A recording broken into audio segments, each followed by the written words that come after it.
Le pacifisme et tout ce qu'il repose, il est à l'ouest. Et les euromissiles, ils sont à l'est. We shall fight in the hills. We shall never surrender. Não estamos mais isolados.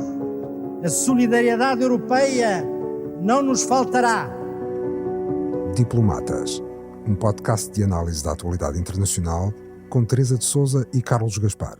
Sejam muito bem-vindos a mais uma edição do Diplomatas, podcast do Público e do IPRI. O meu nome é António Saraiva Lima, tenho aqui ao meu lado no estúdio de Lisboa o investigador Carlos Gaspar.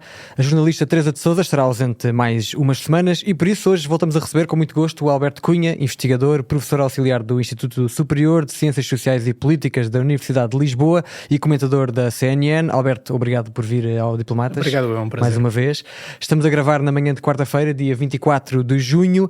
Vamos dedicar grande parte deste episódio ao Reino Unido e à política britânica. Falaremos sobre a demissão do primeiro-ministro trabalhista Keir Starmer na segunda-feira e sobre os planos de Andy Burnham, ex-presidente da Câmara de Manchester e grande favorito à sucessão.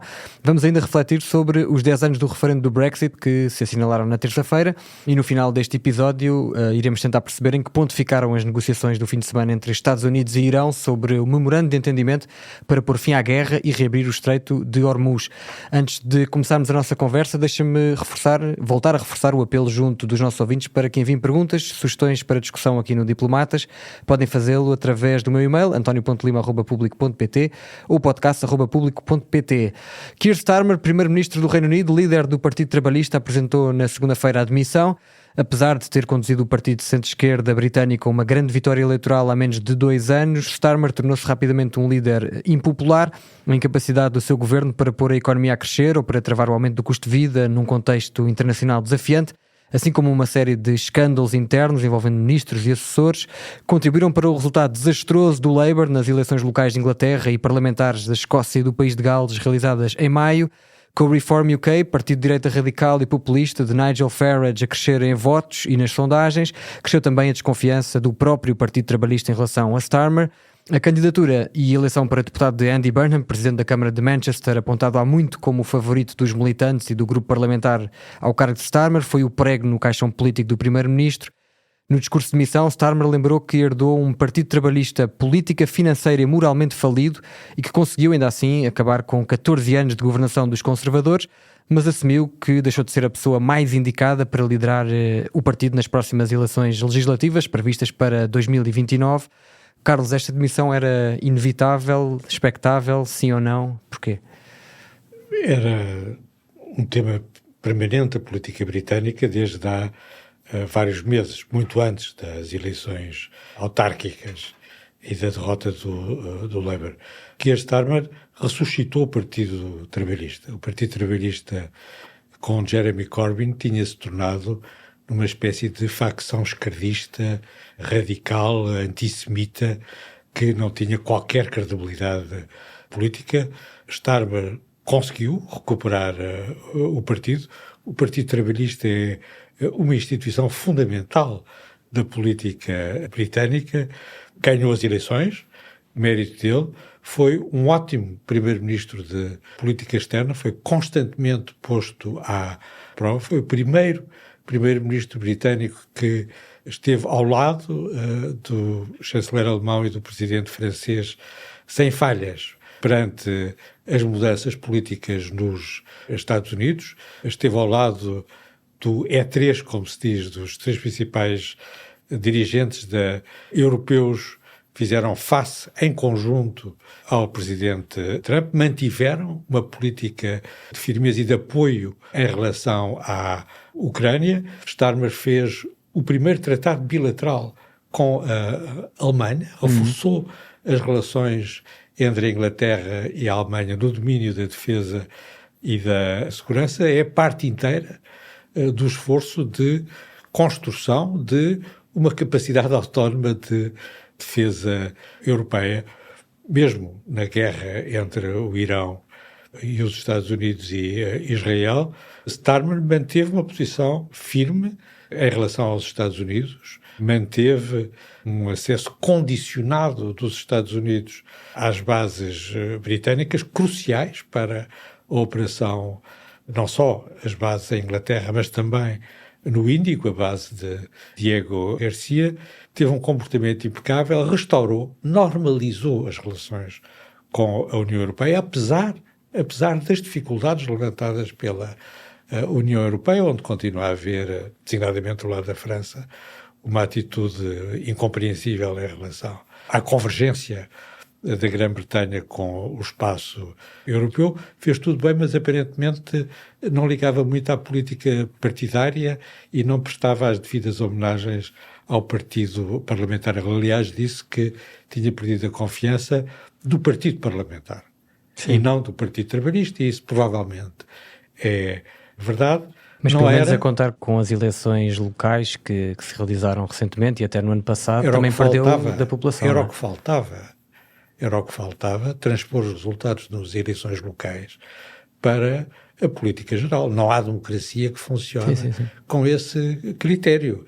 Há uma eleição política, o Partido Trabalhista ganhou, tem uma maioria no Parlamento, houve claramente, o Starmer não chegou lá na véspera, não é? Tem o mérito dessa vitória. As regras do jogo são as regras do jogo. Se cada vez que uma pessoa perde uma eleição vai tudo por água abaixo, não há democracia pluralista. Isso é um problema real da democracia europeia neste momento. Há uma intranquilidade excessiva. De certa maneira, até agora o sistema de partidos britânicos conseguiu sobreviver à voragem populista, mas são os grandes partidos que estão divididos internamente. Primeiro o Partido Conservador ficou arruinado pelas suas divisões internas, agora é a vez do Partido Trabalhista ficar arruinado pelas suas divisões internas. Alberto, a minha pergunta para si ia precisamente nesse sentido, porque o Reino Unido prepara-se para ter o seu 7º primeiro-ministro em 10 anos. David Cameron, Theresa May, Boris Johnson, Liz Truss, Rishi Sunak, Keir Starmer e agora provavelmente Andy Burnham. Curiosamente, esta dança de cadeiras começou logo no dia a seguir ao referendo do Brexit em 2016, já lá vamos. Pergunto o que é que não está a funcionar no Reino Unido. Podemos fazer uma reflexão desta forma, seja pensando nas características específicas do sistema britânico, ou estamos a falar de problemas, desafios que são transversais a outras democracias liberais europeias e não só? Eu apontaria 3 razões. Uma delas é transversal ao resto da democracia europeia e as outras 2 razões, que penso que são mais interessantes, são mais próprias dos britânicos e do seu lugar atual no sistema europeu. Bem, aquilo que é mais, digamos, propício a comparar-se com outras democracias europeias é aquilo que o professor Carlos estava aqui a dizer, que é a fragmentação das democracias ocidentais e, parafraseando o que ele disse, as 2 instituições fundamentais da política britânica, ou pelo menos 2 das 3, porque os liberais há muito tempo não estão no mesmo nível, que é o Partido Trabalhista e o Partido Conservador, estão bastante divididos.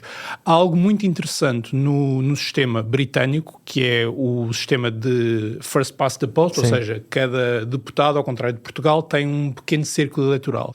E o que acontece é que já existe este nervosismo que foi aqui falado pelo professor Carlos Gaspar na maior parte das democracias europeias, só que neste momento cada deputado está muito preocupado se houver um líder muito impopular que ele vai sair na próxima eleição. E, portanto, isto explica também um pouco estas rebeliões que são muito próprias do Reino Unido, em que são os deputados no Parlamento e não o partido em geral, embora neste caso eu acho que são os 2, que forçam o partido fora. Eu quero recordar que Margaret Thatcher não perdeu uma eleição. Margaret Thatcher, em 1990, foi forçada pelas consequências de uma má gestão de um imposto que ela queria pôr, que era a poll tax, a community tax, mais a questão da reunificação alemã, do qual ela foi ardorosa oponente, que ela foi forçada fora e depois, 2 anos depois, o John Major, que foi colocado pelos deputados precisamente, conseguiu ganhar as eleições. Agora, o que acontece neste momento em Inglaterra é que algo está a acontecer quando nós vemos que o Partido Conservador está em leito de morte. A morte do Partido Conservador já foi declarada muitas vezes, mas neste momento o paciente está com uma doença bastante grave. E eu quero recordar uma coisa, é que em 2024 o Labour conseguiu uma vitória muito pouco impressionante em termos de votos.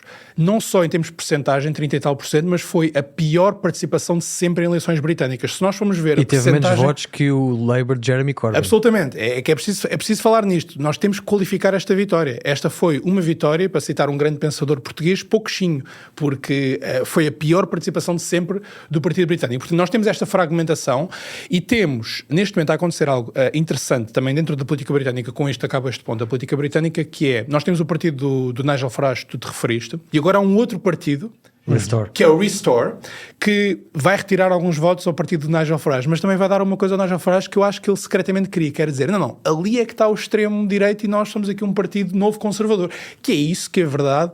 Nigel Farage tem sido. Nigel Farage tem há muitos anos o objetivo de ser ele a acabar com o Partido Conservador, um preço que ele acha que deve ser pago pelo Partido Conservador por, na sua opinião, ter traído aquilo que é a posição, deveria ser a posição no Brexit e como aplicar o Brexit. Portanto, esta fragmentação existe em Inglaterra, mas eu acho que há mais duas razões que são próprias do Reino Unido. Em primeiro lugar, estrategicamente, o Reino Unido perdeu importância para os Estados Unidos quando saiu da União Europeia. Isto é um facto. Isto não é uma questão de opinião. Um dos principais, além daquela coreografia diplomática bonita da relação especial, que obviamente sempre foi muito mais especial para os britânicos do que para os americanos, a principal utilidade geoestratégica que o Reino Unido tinha para os Estados Unidos, além da questão das bases, que não é de menorizar, é a questão de estar dentro da União Europeia. A partir do momento em que o Reino Unido sai da União Europeia, imediatamente fica menos importante para Washington e já agora fica menos importante para os outros poderes globais. E eu tenho aqui, queria citar aqui uma pessoa, que é o Pasquale Terracciano, que é um diplomata italiano. Ele foi embaixador em Londres e embaixador em Moscou, foi na altura entre 2013 e início de 2022 e 2023. E ele fez uma comparação muito interessante em que ele disse que eram dois países completamente diferentes, mas que ele via uma semelhança, que era a falta de digestão do Império Perdido. Ele achava que tanto Londres como Moscou tinham dificuldade em digerir aquilo que eram as memórias de ser um Império Perdido. Ora, esta, digamos, falta de digestão do Império Perdido está no centro da questão do Brexit e da questão europeia, porque o Reino Unido sabe que não consegue controlar a União Europeia, nunca será tão importante como a França, nomeadamente como a Alemanha, mas também sabe que sair da União Europeia deixa de jogar o jogo das grandes potências. Isto é um enorme problema que ninguém consegue gerir, nem dentro do Partido Trabalhista, nem do Partido Conservador. E depois há uma outra razão, que é um Reino Unido que é cada vez mais desunido. Sim. Aquilo que aconteceu na Escócia nos anos 2010 está adormecido, não está terminado. O partido, nas próximas eleições, provavelmente, o Partido Nacionalista Escocês vai recuperar muitos dos mandatos que perdeu para o Partido Trabalhista. Não é por acaso que esta rebelião dos parlamentares começou com a questão do Peter Mandelson, que foi nomeado embaixador e que depois esteve envolvido na questão do Epstein. Quem é que foi a primeira pessoa que pediu a cabeça de Keir Starmer, das pessoas mais importantes? Foi o líder do Partido Trabalhista Escocês, porque eles sabem, eles olham para as sondagens como nós também olhamos para as sondagens e percebem que é ali que vai começar os problemas para o Partido Trabalhista. E nós estamos num momento histórico em que há partidos independentistas à frente dos governos, apesar do caso da Irlanda do Norte ser muito específico, mas temos o Sinn Féin, o Plaid Cymru e o SNP. Pois é, agora falar do país de Gales. Ou seja, nós temos aqui um país que é menos importante estrategicamente e que não consegue gerir a sua relação com a Europa. E, de facto, eu concordo com aquilo que o professor Carlos Gaspar disse. Eu acho que o Keir Starmer foi um ótimo primeiro-ministro de política externa, mas foi um péssimo primeiro-ministro de política doméstica. Houve a questão do Winter Fuel Tax que ele retirou e que depois voltou atrás. E o Keir Starmer fez isso muitas vezes nos seus 2 anos. É que fazia uma medida, entre aspas, corajosa e depois havia rebelião e ele voltava atrás. A partir deste momento, perdes a liderança. Apenas para sustentar aqui e concluir a minha resposta. Esta questão da fragmentação política em Inglaterra, combinada com a fragmentação entre a Escócia e o país de Gales, estamos a falar, é um enorme problema para a projeção de poder externa do Reino Unido. Eu acho que existem áreas óbvias em que o Reino Unido vai ter que precisar de estar mais próximo da Europa, em que a Europa já agora precisa ter o Reino Unido. Eu vou dizer já 3, que é a questão da defesa, a questão das finanças e dos serviços, do sistema financeiro, e a questão da educação e do sistema universitário. Mas eu não tenho certeza... E a inteligência artificial, toda a parte da inteligência artificial. A Inglaterra é crucial, tem as boas políticas com o Starmer, são políticas internas, salvo melhor opinião, e são políticas centrais para... Mas não foram reconhecidas como tal pelo público britânico? É o meu ponto. As medidas, para serem reconhecidas, precisam de um certo tempo, sobretudo quando são estruturais, não é? Se uma pessoa cai porque não prestou atenção ao partido parlamentar e porque o rapaz da Escócia está nervoso, não há política. Sim, é verdade, há um ponto de verdade, mas eu também acho que ele geriu mal a política doméstica. Queria só dizer aqui uma coisa. Vi ontem uma reportagem da BBC que dizia que depois destes 10 anos de Brexit, e estou a citar, os deputados, tanto do Partido Conservador como do Partido Trabalhista, começaram a ganhar o gosto pela guilhotina, que é, vem um líder, ele começa a ficar fraco e... Esperemos que esta dança acabe, porque o Reino Unido precisa de um partido trabalhista e de um partido conservador, principalmente neste contexto de divisão interna e de problemas de projeção de poder externa que vai continuar nos próximos anos. Muito bem, vamos falar aqui mais a fundo sobre o referendo. No dia 23 de junho de 2016, o Reino Unido votou a favor da saída da União Europeia por uma curta margem, 52% contra 48%. Praticamente todos os dados mostram que o país perdeu economicamente com o Brexit. Vocês já falaram nas questões geopolíticas.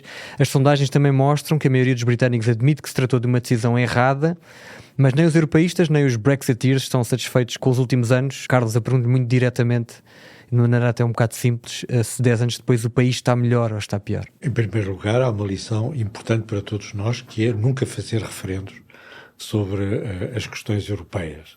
É uma má ideia, quer no Os referendos por natureza têm esse problema. São maus em geral, mas em política o de Gaulle externa... discorda.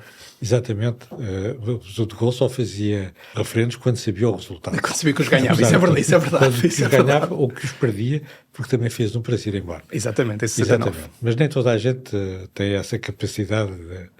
É uma má ideia, são uma forma de minar a democracia representativa, e a democracia representativa é a essência da democracia liberal na Grã-Bretanha como nos outros países. A segunda é dizer ao mesmo tempo que a Europa não está melhor sem a Grã-Bretanha, tal como a Grã-Bretanha não está melhor sem a União Europeia. As duas coisas são igualmente verdades. Houve uma grande alegria, as pessoas já se esqueceram disso, designadamente em França, com a saída da Grã-Bretanha. Não sei se eram restos também da aversão que o general de Gaulle tinha à Inglaterra. A União Europeia ficou desequilibrada do ponto de vista estratégico, do ponto de vista do mix das políticas europeias, do ponto de vista financeiro, ficou desequilibrada em todos os domínios com a saída da Grã-Bretanha e, ao contrário do que é o caso, os países europeus da Europa continental, da União Europeia, deviam ser os primeiros a tentar ultrapassar essa divisão. Não há uma nova Europa, a construção europeia continua a precisar desesperadamente da Grã-Bretanha, e não apenas por causa da Ucrânia e por causa da defesa europeia, mas também porque sem a Grã-Bretanha não faz sentido nenhum representar internacionalmente a Europa como um ator estratégico. Para a Grã-Bretanha, o que ficou demonstrado, e não foi surpreendente, é que a Grã-Bretanha não tinha uma verdadeira alternativa do ponto de vista estratégico e internacional. Não que não tenha tentado, tentou muito fortemente traduzir a relação especial com os Estados Unidos, como o Alberto Cunha estava a dizer, a relação especial com os Estados Unidos é mais britânica do que... Claro, nem sequer conseguiram... É como o par franco-alemão, é mais francês do que alemão. Mas mesmo assim uma diferença maior. Nem conseguiram negociar um acordo com Joe Biden. Não há, exatamente. Tentaram tudo. E o Global Britain também foi tentado, aquela questão de fazer os... Primeiro, o Global Britain, a ligação com a Ásia, teve iniciativas importantes. O AUKUS é uma iniciativa importante. A Grã-Bretanha já está no acordo que o Japão fez para federar as economias asiáticas e com o qual a União Europeia está neste momento a concluir uma negociação essencial para garantir uma nova relação entre as democracias europeias e asiáticas, com a Índia também. Tudo isso junto e somado não é uma verdadeira alternativa. E foi preciso chegarem os trabalhistas de novo ao poder, ironicamente, para tirarem essa conclusão e fazerem o rapprochement com a União Europeia, assumirem que, independentemente das modalidades concretas, que o ponto de partida para a Grã-Bretanha é ser parte da Europa. A frase é da Margaret Thatcher, não é? O destino da Grã-Bretanha está na Europa, no discurso de Bruges, e está, e sempre esteve, e vai continuar a estar. Alberto, apesar desta sensação generalizada de arrependimento dos britânicos em relação ao Brexit, 10 anos depois do referendo, Farage, um dos obreiros do Brexit, lidera as sondagens, o seu partido, o Reform. Andy Burnham tem sido associado a uma visão mais progressista do Labour, defende um socialismo amigo das empresas. Defende também a reindustrialização do país, o maior controle público de alguns serviços essenciais, como a água, os transportes, a habitação. Tal como ficou patente naquela eleição em Makerfield na semana passada, tem uma boa reputação no norte de Inglaterra, onde em 2016 houve uma maioria de votos pelo Brexit. Portanto, eu pergunto se Burnham, no papel, tem o perfil certo para o combate dos próximos 2 anos com Farage e com a direita radical. É interessante perguntar se ele no papel, porque uma das primeiras coisas, vou ser um bocadinho injusto, mas depois vou qualificar aquilo que vou dizer. Ele parece um pouco aquilo que eu chamaria o efeito folha em branco. Nós podemos projetar um pouco aquilo que ele diz, porque ele diz muita coisa. E eu acho que há 2 diferenças essenciais em relação à linha atual do Partido Trabalhista. A primeira é uma maior ênfase em recuperar o ownership de eletricidade, de água, alguns transportes públicos. É importante perceber que isto foi crucial, portanto, renunciar a essa política foi essencial para criar o New Labour de Tony Blair. Esta foi uma das grandes medidas que o Tony Blair e o Gordon Brown, que era o seu líder económico, tomaram. E, portanto, é uma medida histórica. Essa é a primeira. E a segunda grande diferença em relação à linha atual trabalhista, estamos a falar de política doméstica, que ele não falou, na verdade, muito sobre política externa até agora, é a questão da descentralização. Sim. E, portanto, ele ser o King of the North e ser uma pessoa que quer trazer mais descentralização. Não é exatamente claro como é que ele pode fazer as duas coisas, porque a situação fiscal britânica não é das melhores e a Grã-Bretanha é um dos países da Europa em que qualquer aumento de impostos é logo imediatamente mais contestado. Sim. Historicamente, isso é uma vitória.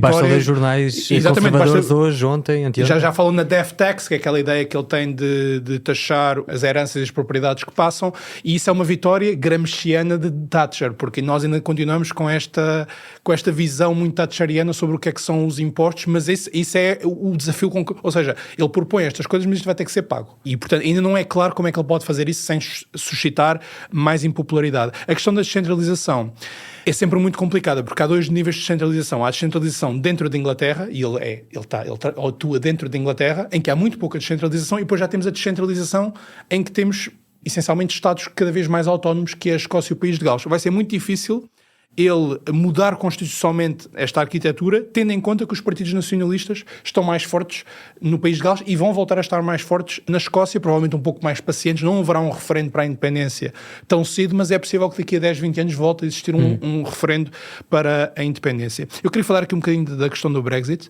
Eu discordo um pouco do professor Carlos Gaspar, como aliás não deve ser surpreendente para nenhum de nós os dois. Eu acho que, ou seja, o ponto que ele faz sobre a União estar mais desequilibrada, para mim é óbvio, eu estou totalmente de acordo. E ele não nomeou, mas eu vou nomear, o eixo franco-alemão está desequilibrado em favor da Alemanha e o Brexit só contribui, na minha opinião, um pouco para isso. Embora eu acho que esse seja um resultado inevitável ao fim do dia. Okay. Não tenho a certeza, ou aliás, tenho quase certeza que a Grã-Bretanha é um melhor aliado da Europa fora da União Europeia do que dentro das estruturas da União Europeia, e acho que isso já foi provado várias vezes. Acho que vou dar 3 exemplos concretos. Aquilo que foram as medidas que a União Europeia tomou após o Covid, o Next Generation PRR, teria sido muito difícil, se não impossível, aprovar se a Grã-Bretanha ainda fosse um membro da União Europeia. Okay. Aquilo que foi tanto uma atitude de união relativamente rápida em relação à Ucrânia, tanto por parte da União Europeia como por parte do Reino Unido, se o Reino Unido estivesse dentro das estruturas da União Europeia, eu também acho que seria mais difícil. Mas diz o Reino Unido, a Grã-Bretanha, ou o Reino Unido governado pelo Partido Conservador? Os dois. Okay. E na verdade tem havido um rapprochement, portanto, até 2022, até Rishi Sunak, o Reino Unido fingiu que o Brexit era uma grande ideia. Com o Rishi Sunak começaram basicamente a tratar o Brexit como se fosse um desastre natural, um furacão que tinha acontecido e fingir, e agora com o Partido Trabalhista voltaram a aproximar-se. Mas isso para mim é a Grã-Bretanha que faz mais próxima, que é um pouco como o Churchill disse, e eu acho que essa também é a minha interpretação do discurso de Bruges, que na altura não havia uma União Europeia, havia uma comunidade europeia, que é muito diferente, que é a União Europeia estar próxima dessa comunidade europeia, mas estar fora. Porque ainda há um terceiro ponto, além da questão da agilidade do Covid, das medidas pós-Covid e da medida da Ucrânia, há discussões neste momento na União Europeia que são seriam muito difíceis de aceitar para qualquer Reino Unido, nomeadamente a questão da União Fiscal ou da Capital Markets Union, que vai ser criada para ter um mercado único. Deus sabe como é que fizeram a moeda única europeia com a Grã-Bretanha. Não, saíram, ou foi negociado um opt-out para a Grã-Bretanha. A Grã-Bretanha tinha, digamos, uma pertença à União Europeia à la carte. A Grã-Bretanha tinha vários pratos em cima da mesa e que, tal como as crianças de 5 anos, a Grã-Bretanha dizia que os legumes não os comia. Inventou o princípio da flexibilidade, que hoje hoje é um princípio constitucional na União Europeia. Mas não é necessariamente, porque a Grã-Bretanha tinha opt-outs mesmo de fazer parte do sistema que está por trás do euro, que é o ERM, e a questão de Schengen e toda a área de segurança. Ou seja, duas áreas cruciais da União Europeia que neste momento a direção é em mais integração, que é a área de segurança, liberdade e justiça e a área ligada ao euro. Estas áreas neste momento, até por causa da sua necessidade de coerência num mundo cada vez mais competitivo, vai aumentar a integração. A Grã-Bretanha já estava com dificuldades com a integração muito light que eles tinham, ou seja, acho que a Grã-Bretanha fora da União Europeia, mas muito próxima da União Europeia, é um resultado melhor. Agora, deixa-me só interromper, é curioso porque as sondagens mostram que há uma ligeira maioria de pessoas, de britânicos, a favor do regresso à União Europeia, mas se a questão for colocada sem opt-outs, essa maioria já não existe. E esse é o ponto crucial. Eu acho que o grande problema do Brexit, e isso é referenciado por autores tanto à esquerda como à direita, é a falta de plano que a Grã-Bretanha fez para o Brexit.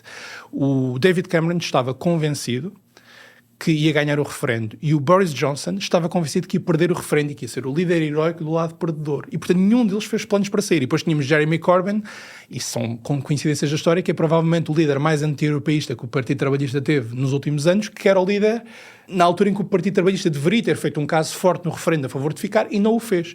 Portanto, e Theresa May apanhada no meio disto tudo também sem... Exatamente, não havia plano. Portanto, esse foi o principal problema. E lá está. E aí concordo totalmente com o que o professor Carlos Gaspar diz. Foi sempre uma fantasia que os países da Commonwealth iam a correr atrás da Grã-Bretanha a fazer acordos. Ou a China, ou o próprio Estados Unidos.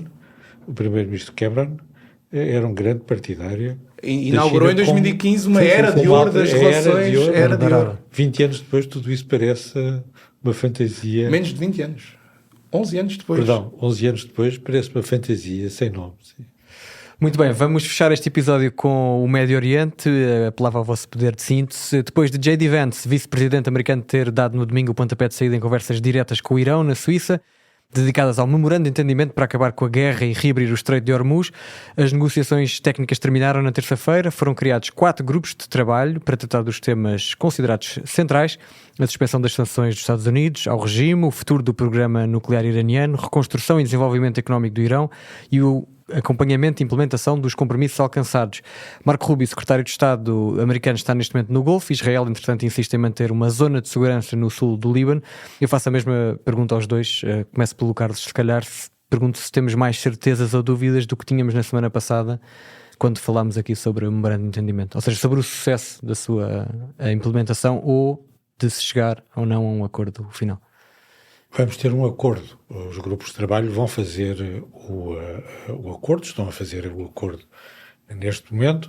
Não é evidente que, designadamente na parte nuclear, não precisem de mais tempo. A intensidade técnica das questões que estão em cima da mesa é real. Havia um trabalho de casa já feito nas conversações antes da intervenção dos Estados Unidos e de Israel, mas vai haver um acordo. Aquilo que nós não sabemos é se há condições para esse acordo ser aprovado, porque quer a direita iraniana, quer a direita norte-americana estão ambas divididas. E estão divididas entre alas que aceitam o acordo, alas conservadoras, tradicionais, que aceitam o acordo, e outras mais radicais que rejeitam o acordo. No caso do debate iraniano, muito claramente, há uma ala direita populista próxima das redes clientelares do tempo do presidente Ahmadinejad, que, reclamando-se do novo Ayatollah, diz que, pura e simplesmente, não pode haver nenhuma discussão sobre o programa nuclear. Portanto, há aqui uma oposição radical em relação ao acordo. Estão a organizar manifestações contra o presidente do Majlis e o ministro dos Negócios Estrangeiros, que são os representantes, os negociadores. São recebidos em Teherão com manifestações organizadas por esta ala mais populista e denunciados como traidores. Passa-se um pouco a mesma coisa dentro do Partido Republicano, sem manifestações até agora, embora os mais entusiastas perguntem ao vice-presidente Vance, ele foi enviado para as conversações pelos seus rivais internos para ficar queimado definitivamente, porque efetivamente a questão iraniana continua muito forte na política norte-americana. Paralelamente, há também uma nova divisão entre os Estados Unidos e Israel. É típico, no fim de uma guerra no Médio Oriente, haver grandes dificuldades entre os Estados Unidos, que querem fechar o conflito, e Israel, que quer até ao fim fazer a combinação típica entre a guerra e a paz, entre as suas ofensivas militares e as conversações diplomáticas. Houve alguém em Israel com humor negro, que é muito típico da comunidade judaica, que disse que aquilo que estão a fazer no Líbano é uma guerra do cessar-fogo, e, portanto, provavelmente vai durar enquanto durar o cessar-fogo. Há também, pela primeira vez, uma regionalização, não só do conflito, mas do quadro político de resolução do conflito. É a primeira vez que, no fim de uma guerra do Médio Oriente, aparecem mediadores locais.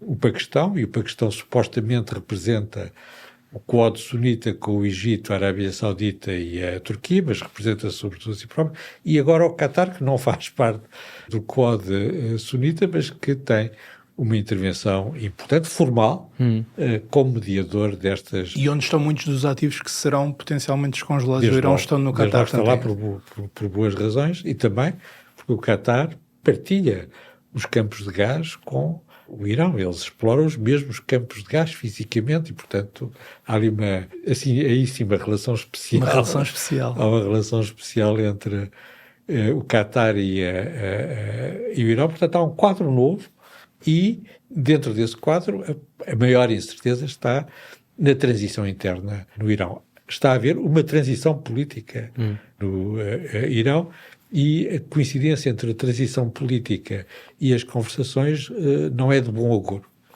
Alberto, que balanço faz destas negociações e do memorando também? Podíamos estar aqui a falar meia hora, mas foi apelar a uma poder de síntese, eu vou tentar. Bem, temos tempo. Essencialmente, os Estados Unidos estão a trocar, neste momento, a lógica parece ser trocar em concessões financeiras importantes por concessões na questão nuclear. Esta parece ser a essência do acordo.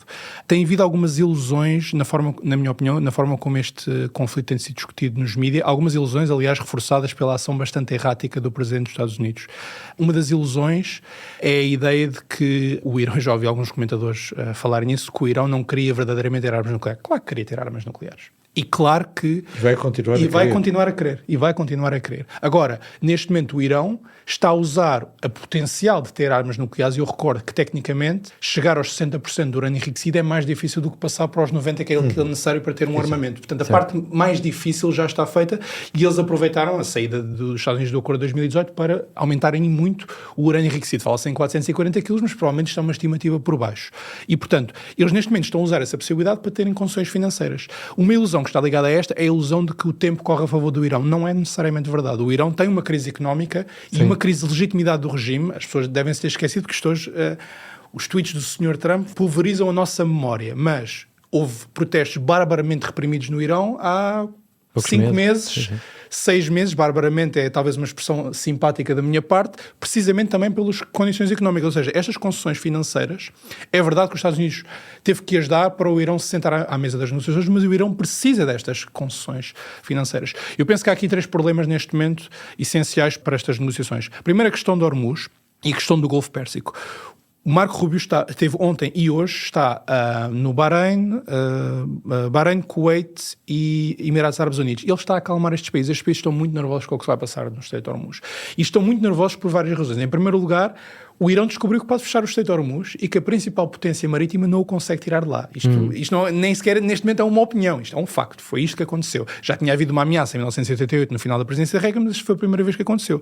Ora, estes países não têm qualquer tipo de desejo que o Irão possa instrumentalizar o Estreito de Hormuz. Mais uma vez, eu vi algumas análises que isto poderia levar estes países a construírem gasodutos e oleodutos que, digamos, bypass, como diriam em inglês, o Estreito de Hormuz. Não é assim tão fácil, isto custa muito dinheiro. Ou seja, estes aliados estão nervosos com isso, estão nervosos com o facto de eles achavam que ter bases norte-americanas no seu país era uma fonte de segurança. Estão a descobrir que também é uma fonte de problemas. E é de notar que os Estados Unidos proibiram a divulgação nas redes sociais dos estragos que aconteceram nas suas bases nestes países por parte de mísseis lançados pelo Irão, o que não augura nada de bom para o que aconteceu.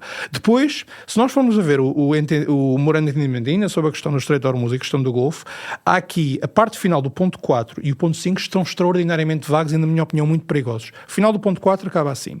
Os Estados Unidos irá remover as suas forças da proximidade da República Islâmica do Irão depois de 30 dias, ou dentro de 30 dias depois do acordo final. O que é que isto quer dizer, a proximidade da República Islâmica do Irão? Isto quer dizer bases? Eu não sei o que é que isto quer dizer. Isto é uma formação extraordinariamente perigosa e eu percebo que estes países estejam muito nervosos. Ponto número 5. Fala da questão do Estreito de Hormuz e depois diz que o Estreito de Hormuz, em diálogo com o Sultanato Oman, vai definir a futura administração e serviços marítimos no Estreito de Hormuz em discussão com outros Estados do Golfo Pérsico, em discussões. Resolve com Oman, mas depois discute com estes países, em linha com a lei internacional e os Estados e os direitos dos Estados costais do Estreito de Hormuz. Isto já estamos a ter diferentes interpretações. Ainda nos últimos dias já tivemos os Estados Unidos a dizer que, bem, foi o Marco Rubio, bem, lei internacional diz que isto são águas internacionais, não há cá portagem, nada disso. O Irão diz, bem, nós vamos resolver com o Oman e depois os outros países vão ter que aceitar. Certo. Ou seja, isto são temas enormemente perigosos, isto é uma bomba relógio que está a ser criada e no futuro, e com isto concluo que nós não temos tempo para falar do Líbano e penso que o professor Carlos Gaspar já falou de Israel e já falou do Líbano, o que nós estamos a assistir é uma diminuição, ou seja, uma gestão por parte dos Estados Unidos de uma diminuição do seu papel regional. Mas não é a China que o vai preencher ou a Rússia. São os próprios países regionais. São as potências regionais. Nós estamos a assistir aos países que foram mencionados, os próprios Emirados Árabes Unidos, que estão-se a emancipar da Arábia Saudita, e a emancipação foi marcada pela sua saída da OPEC. Os Emirados Árabes Unidos são um estado de charneira, porque estão ali no centro, no olho da tempestade, sofreram vários ataques às suas infraestruturas críticas e de desalinização, não tiveram a capacidade de resposta por parte dos Estados Unidos que eles estavam à espera, e neste momento têm que gerir uma relação económica com o Irão, mas também uma relação que é cada vez mais difícil. Ou seja, é de facto uma saída, agora sim, mais até do que a saída parcial que os Estados Unidos tiveram no Médio Oriente há 10 anos, no segundo mandato de Obama, temos uma saída maior do Médio Oriente e são as potências regionais que vão preencher. Com isto concluo, eu não sei exatamente onde é que vão ficar Israel e o Irão. É da minha opinião que a atual estratégia seguida por Israel está a atingir o limite daquilo que é possível. E acho que Israel terá de pensar muito bem, nomeadamente, duas relações muito importantes. A relação com o Egito e a relação com a Turquia que tem vindo a aumentar a sua retórica contra Israel. Isto é um problema com que Israel se vai deparar no futuro. Muito bem, meus caros, chegamos ao fim do nosso tempo. Muito obrigado aos dois pela conversa, pela companhia. Alberto Cunha, foi um prazer, mais uma vez. Obrigado. E um agradecimento especial a quem nos ouve. Não se esqueçam de subscrever o podcast. Se já o fizeram, de o recomendar aos vossos familiares e amigos. Nós regressamos para a próxima semana com mais um episódio. Até lá. O podcast Diplomatas é uma parceria Público-IPRI, Instituto Português de Relações Internacionais.